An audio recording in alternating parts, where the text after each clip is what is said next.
Confidence is extremely important in these days. When you are confident, you can get paid more, you have a better chance to create meaningful and authentic relationships, and you have a much higher likelihood to achieve your goals and dreams, and therefore to live a more fulfilling life. So what is confidence and how can you become more confident? Confidence is the belief in your ability and in doing things successfully. So simply by the definition of confidence, we can already understand that we cannot build confidence if we lay on the couch or if we avoid doing things.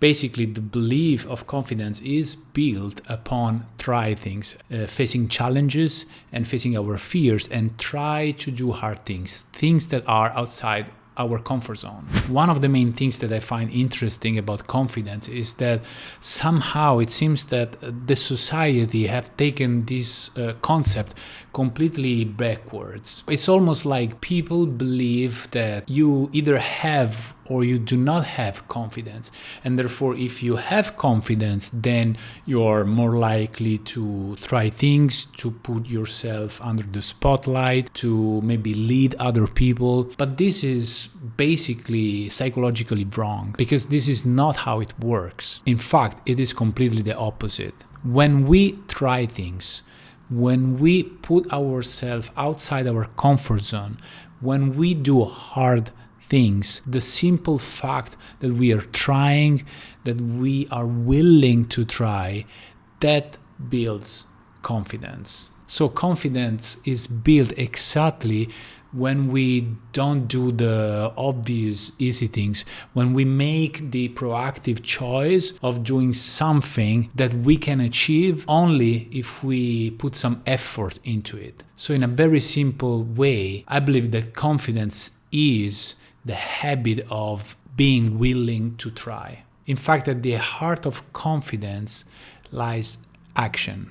Action that builds competency through trial and errors, basically. So the more and more you are willing to try, the more competence you develop in the things that you want to do and try, and the more and more you become confident about that specific thing. Now, if you are able to have this mindset, this approach in different aspects and area of life, then overall you develop a habit of confidence. You develop a way of being confident. And therefore, that confidence, that willingness to try, put you in a zone of proximal development, basically put yourself outside your comfort zone, and that leads into some sort of learning. Therefore, you are developing some competency irrespective of whether you fail or you succeed, because you have learned something. So you have gained knowledge, you have gained personal experience, you have understood even more what's working and what's not working. And this is very important, and I want to be very, very clear on this. You take action and take the risk of failing. That risk of failing is the learning experience of you being able to try. Because basically you need to understand that if you try something new, you're not gonna die. And any kind of possible consequence that's related to the thing that you're trying is indeed bearable and will inform you about what you can do the next time you are in the same situation. So you are learning and you're putting yourself into a learning zone, into a place of personal development and personal growth. So even if your specific skill is not enough in that very moment to succeed in the thing that you're trying, that doesn't really matter, because you're putting yourself into this learning zone and you are collecting all the little bricks that will allow you to build the house, so to succeed in your action, in your achievement. Hey, if you're finding this video valuable, then consider subscribing and let me know in the comments below what is the area of your life in which you want to become a confident person. Okay, let's talk for a moment about the other side of the coin. The moment in which you are not taking action, the moment in which you are not willing to try. So the one thing that you can really take home from this video is that self doubts grow when you engage in negative self-talk, when you talk yourself out of doing things, when you start to tell yourself stories, excuses, reasons, motives to not doing things. Because when that happens, you are implicitly reinforcing self-doubt, lack of trust in your abilities, in yourself. And you are somehow convincing yourself and finding all the possible reasons that avoiding taking action, that not trying is the right thing to do. And there is so much pain in talking yourself out of things, in negative self-talk, in self-doubt. There is so much talent and potential that is unexpressed. It is so frustrating and so sad that so many of you are somehow talking yourself out of doing things, out of trying, out of experiencing real satisfaction, fulfillment, happiness based on false beliefs of reality. Self-doubt based on negative self-talk is a false interpretation of reality. It's something that it's only happening in your head, and it's a kind of suffering that is really based on a wrong perception of reality.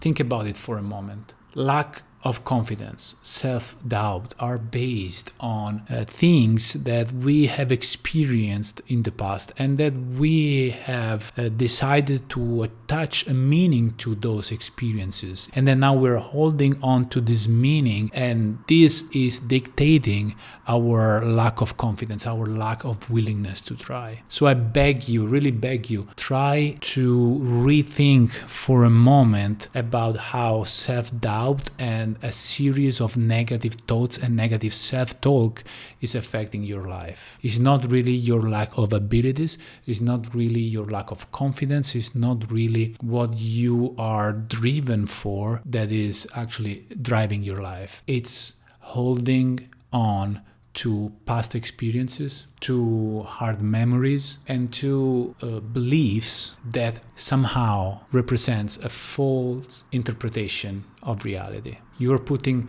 so much energy in negative self-talk, in talking yourself out of trying and doing things, that you are depriving yourself of opportunities and experiences that might really change your life and drive your life in the direction that you really desire. So now imagine for a second if you could get rid of self-doubt, if you could get rid of this negative, unpleasant narrative and self-talk that you have in your mind about you not being able to do things. Imagine for a second if you could redirect all this energy in something that you love, in something that is meaningful for you, and in something that you would really strive for. What would mean to you to really try to pursue your goals, ambitions, and desires?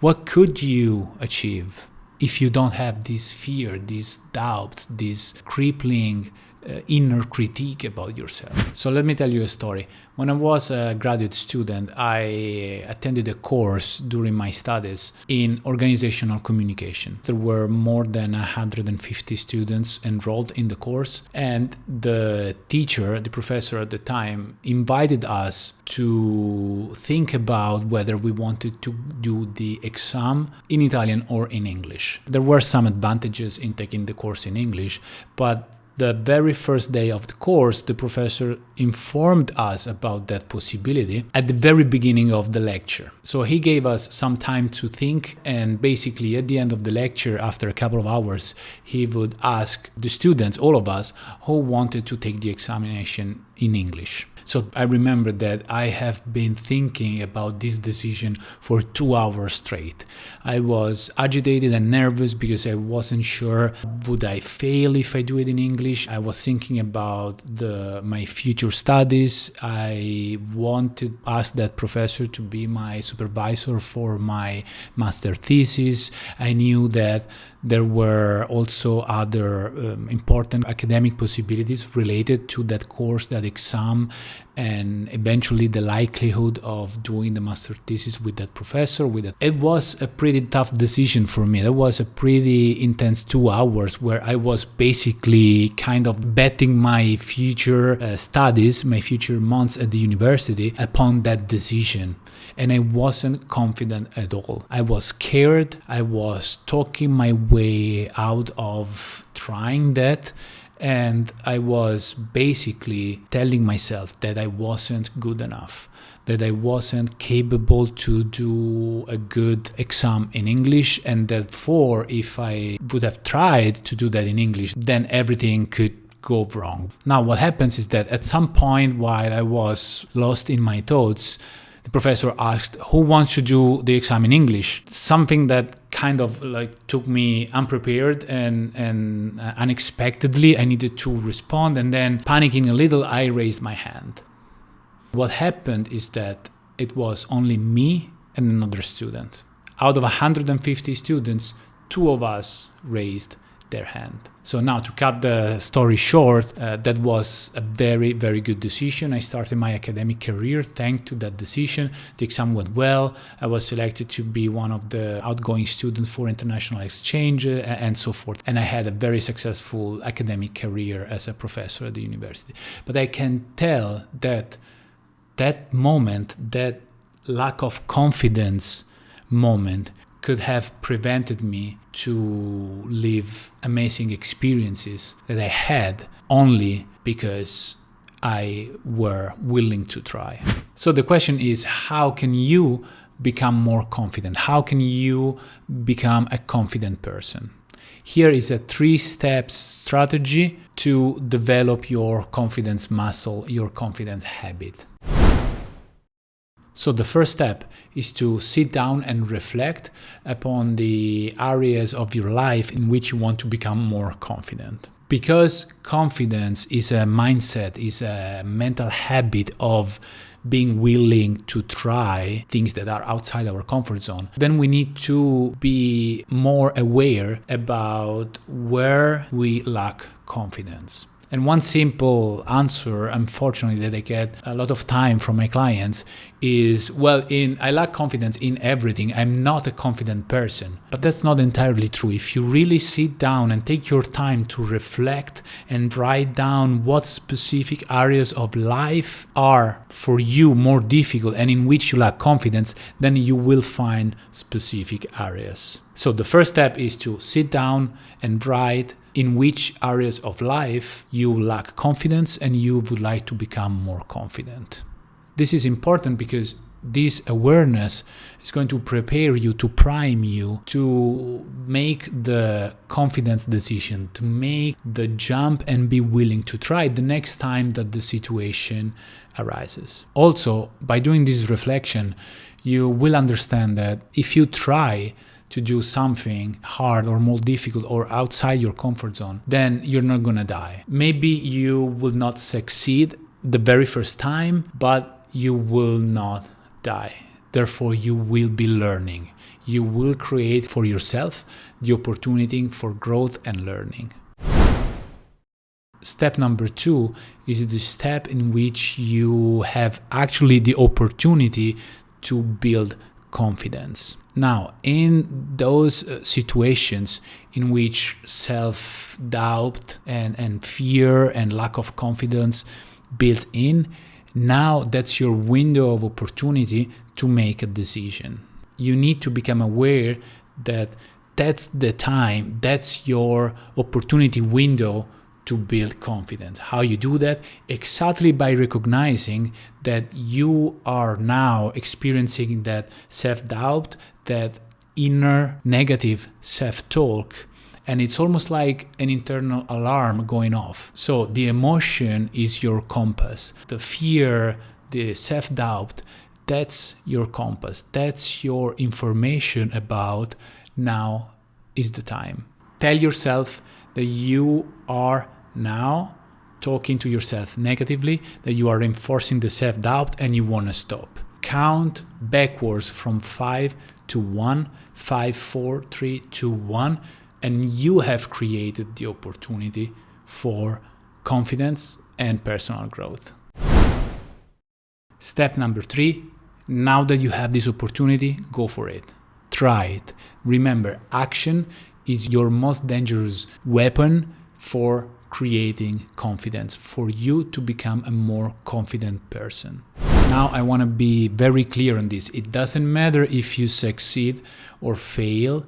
What matters is that you try, because that willingness to try will give you the opportunity to learn and to improve. So to gain experience and knowledge on what to do the next time that you try. So your confidence will let you try, and you will become a little bit more competent in what you want to try. And that will reinforce your confidence, which will reinforce your competency, and therefore you will enter into this loop and create confidence in that specific aspect of life. When you take this strategy and you apply that to multiple domains of life, then you are creating and you're building your mindset of confidence, your habit of being confident, your habit of being willing to try. You can see that this is not a tips or trick about how to change your life in 5 minutes,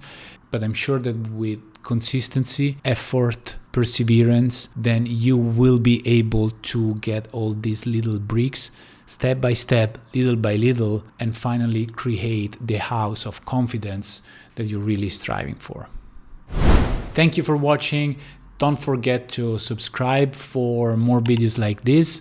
Your simple click will help the channel and myself a lot. So thank you, and I'll see you in the next video.